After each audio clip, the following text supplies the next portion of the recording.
मंच पर बैठे हुए सभी आदरणीय, उन सभी लोगों को मैं प्रणाम करता हूं। सभा में उपस्थित जो भी हमसे बड़े हैं उन सभी को प्रणाम करता हूं, और जो छोटे हैं उन सभी लोगों को मैं अपना स्नेह प्रदर्शित करता हूं।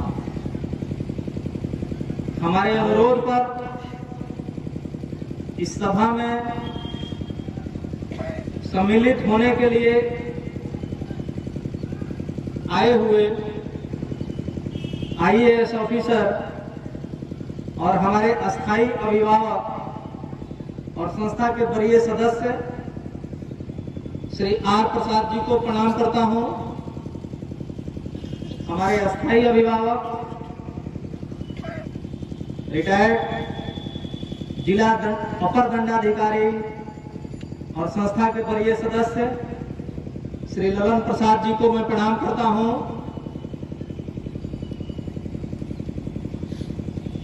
आप लोग इस कार्यक्रम में आए हैं हमारे कॉल पे, मैं आप सब लोगों का अभिनंदन करता हूं, आभार प्रकट करता हूं। बहुत ही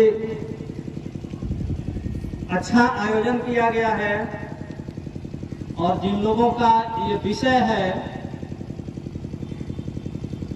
महिलाओं की, मंच पर बहुत सारगर्भित उपस्थिति है,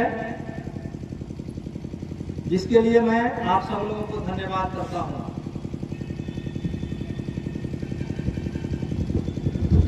पूर्व में बहुत सारे वक्ताओं ने अपने अपने विचार रखे हैं। मुझे भी आदेश हुआ है कि मैं भी अपना विचार रखूं। हमारे देश में प्राचीन काल से ही नारी को उच्च स्थान प्राप्त है। उस समय और आज भी नारी के बिना कोई भी धार्मिक कार्य अधूरा माना जाता था और अधूरा माना जाता है। हमारे प्राचीन ग्रंथों में कहा गया है कि जहां नारी की पूजा होती है वहां देवता निवास करते हैं, और जहां उनका निरादर होता है वहां तरह तरह की परेशानियां पैदा होती हैं। महात्मा गांधी ने भी कहा था कि अगर आप एक पुरुष को शिक्षित करते हैं तो आप सिर्फ एक व्यक्ति को शिक्षित करते हैं, लेकिन अगर आप एक स्त्री को शिक्षित करते हैं तो आप एक परिवार, एक राष्ट्र को शिक्षित बनाते हैं। गांधी जी के ये सब वास्तव में हमारे लिए कितने महत्वपूर्ण हैं, ये समझने वाली बात है, क्योंकि शिक्षा सामाजिक विकास का प्रमुख सूचक है। व्यक्ति के सशक्तिकरण की प्रक्रिया शिक्षा से ही शुरू होती है। पूर्व के कुछ वक्ताओं ने इस बात पर बोला है कि बेटी शिक्षित होगी।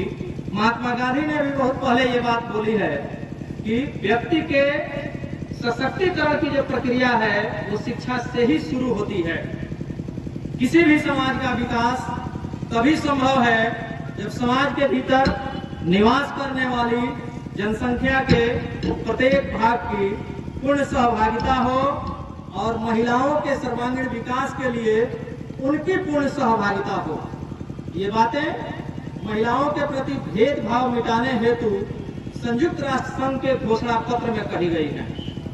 महिला यानी विश्व की आदि शक्ति जो जननी व सृष्टि की निरंतरता को कायम रखती है, ये पूरे परिवार की जिम्मेवारी पूरी तत्परता से निभाती है। अगर वही शक्ति पीड़ित होगी और भेदभाव की शिकार होगी तो समाज कैसे आगे बढ़ेगा, चाहे वह भारत हो या कोई अन्य राष्ट्र। नारी सृष्टि का प्रमुख उद्गम स्रोत है। नारी सृष्टि का प्रमुख उद्गम स्रोत है। नारी के अभाव में समाज की कल्पना भी नहीं की जा सकती। बिना नारी के पुरुष अधूरा है। ये बातें हमारे कहने से नहीं, सभी लोग जानते हैं। समाज रूपी गाड़ी के दो पहिए हैं। पुरुष को सदैव शक्तिशाली माना जाता रहा है और स्त्री को अबला नारी। सच्चाई यही है कि स्त्री नहीं अबला है, नहीं अबला थी। वह साक्षात ममता की मूर्ति है, वह असहाय नहीं है। गुरु रविंद्रनाथ टैगोर ने लिखा है कि किसी भी राष्ट्र के उत्थान और पतन के लिए महिलाएं ही जिम्मेवार होती हैं। पुरुषों के किसी आंदोलन की प्रेरणा स्रोत भी महिलाएं ही होती रही हैं। भारत के भाग्य को आकार देने में महिलाओं ने अहम भूमिका निभाई है। राष्ट्रीय एकता और अखंडता में प्राचीन काल से ही अपनी भूमिका मनसा वाचा कर्मणा बखूबी निभाई है। आज हम खेत खलिहान से संसद भवन तक महिलाओं की सहभागिता को स्पष्टतः देख रहे हैं। एक प्राचीन कहावत है कि प्रत्येक व्यक्ति की सफलता के पीछे किसी न किसी महिला का ही हाथ होता है। इस कहावत के साथ यह भी कथन उतना ही सत्य है कि किसी भी राष्ट्र की प्रगति में महिलाओं का महत्वपूर्ण योगदान होता है। महिला प्रेम पात्र पुत्री है, स्नेहमयी भगिनी है, कर्तव्यशील पत्नी है और भविष्य के नागरिकों की माता है। परिवार एवं समाज की केंद्र नारी होती है, ऐसा सभी लोग जानते हैं, ऐसा सभी लोग मानते हैं। जहां तक राष्ट्रीय एकता और अखंडता का प्रश्न है तो इतिहास साक्षी है कि महिलाओं ने इस दायित्व को प्राण प्राण से निभाया है। वीरांगनाओं के जौहर से इतिहास के पृष्ठ भरे पड़े हैं। रजिया सुल्तान ने दिल्ली की सल्तनत को मात्र 3 वर्षों के शासनकाल में एक ओम साम्य यूनिटी एंड सिमिलरिटी का अद्भुत तादात्म्य स्थापित किया। महारानी लक्ष्मीबाई की गरिमामयी हुंकार ने मरते दम तक अंग्रेजों को चने चबवा दिए। महारानी अहिल्याबाई होलकर, दुर्गावती एवं काठियावाड़ की राजाबाई ने अपने अदम्य सौम्य का परिचय दिया। माँ की ममता, उदारता एवं सहिष्णुता से कोई भी व्यक्ति जीवन के सभी मूल्यों को ग्रहण कर सकता है। किसी भी जीव पुरुष के व्यक्तित्व का निर्माण उसकी माता करती है। शिवाजी की माता जीजाबाई हो, लव कुश की माता सीता हो, भरत की माता शकुंतला हो, मुसोलिनी की माता सिन्योर हो या जॉर्ज वाशिंगटन की माता इसके उदाहरण हैं।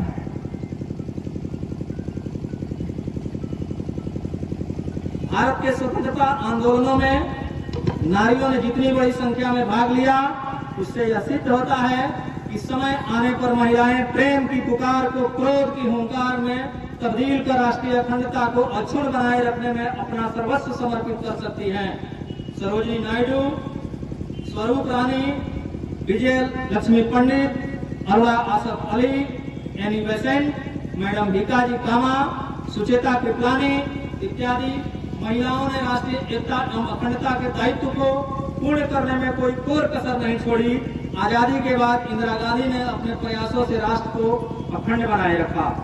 मानव विकास के इतिहास में महिलाएं पुरुषों जितना ही आवश्यक रही हैं। वास्तव में किसी समाज में महिलाओं की हैसियत, रोजगार और किया जाने वाला काम देश के समग्र विकास के सूचकांक होते हैं। राष्ट्रीय गतिविधियों में महिलाओं की भागीदारी के बिना राष्ट्र की सामाजिक, आर्थिक या राजनीतिक विकास ठहर जाता है। आज के परिप्रेक्ष्य में निश्चित रूप से कहा जा सकता है कि प्रत्येक क्षेत्र में महिलाओं ने अपने दायित्वों का निर्वहन करते हुए राष्ट्र की प्रगति में अपनी भूमिका निभाई है।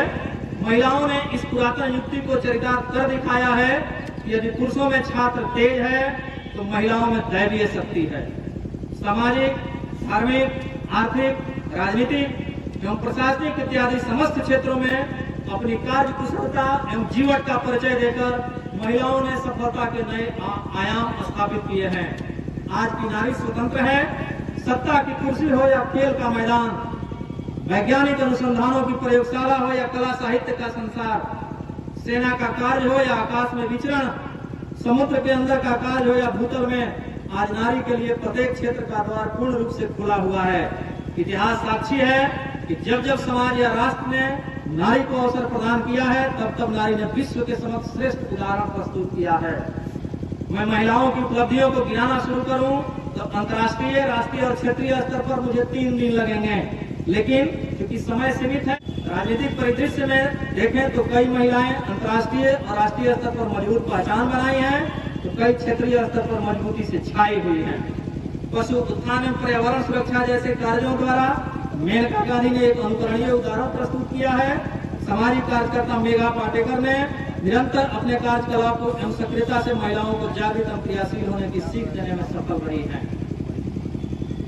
प्रशासनिक फलक पर दृष्टिपात करें तो किरण देवी शरीफी पुलिस अधिकारी न केवल अनुशासन एवं सख्त रवैये से चर्चित रही, बल्कि तिहाड़ जेल में उन्होंने जो कैदी सुधार और अन्य सांस्कृतिक कार्यक्रम संचालित किए, जिससे कितने ही कैदियों ने तामसिक कार्य को त्याग कर सात्विक मार्ग का अनुसरण किया। भारत की प्रथम महिला विदेश सचिव चोकिला अय्यर ने अपनी प्रशासनिक दक्षता सिद्ध करते हुए भारत की छवि को अंतर्राष्ट्रीय स्तर पर उजागर किया। एवरेस्ट की चोटी फतह करने वाली बछेंद्री पाल एवं संतोष यादव के प्रयास उनके गहन श्रम की परिणति थी। इंग्लिश चैनल पार कर आरती शाह ने राष्ट्रीय स्तर पर प्रशंसा प्राप्त की। वहीं विश्व एथलेटिक्स में पदक जीतकर सीमा अंतिल ने एवं एशियाड में पदक जीतकर पीटी उषा ने राष्ट्र का गौरव बढ़ाया। टेनिस खेल में सानिया मिर्जा ने अंतर्राष्ट्रीय स्तर पर धूम मचाकर भारत को विश्व स्तर पर एक पहचान दिलाया। राष्ट्र के विभिन्न खेलों का प्रतिनिधित्व करने वाली इन महिलाओं के प्रदर्शन से संपूर्ण राष्ट्र कृतार्थ हुआ। देश की एकता एवं विकास के लिए महिलाओं ने निरंतर ओजस्वी एवं रचनात्मक लेखन का कार्य किया है। वीडियो में से खींच के बढ़िया वह तो झांसी वाली रानी थी। व्हाट्सएप पर हमारा दाएं पत्रकार के कविता के माध्यम से जागृति का संकनाद करने वाली सुभद्रा कुमारी चौहान को भला कौन भूल सकता है। महादेवी वर्मा, अन्नपूर्णा देवी, महाश्वेता देवी, मृदुला गर्ग, प्रभा खेतान, इंदिरा गोस्वामी, शोभा डे, अरुंधति राय, रोमिला थापर जैसी लेखिकाओं ने राष्ट्रीय महत्व के मुद्दे को दृष्टिगत रख अपनी सृजनशीलता का बहुत अच्छा परिचय दिया है। आज महिलाओं को विभिन्न रंगमंचों एवं ललित कलाओं में के माध्यम से राष्ट्रीय उत्थान का अलग जगाना चाहिए। यामिनी कृष्णमूर्ति, सोनल मानसिंह एवं MS सुब्बा लक्ष्मी से सबक लेना चाहिए। लता मंगेशकर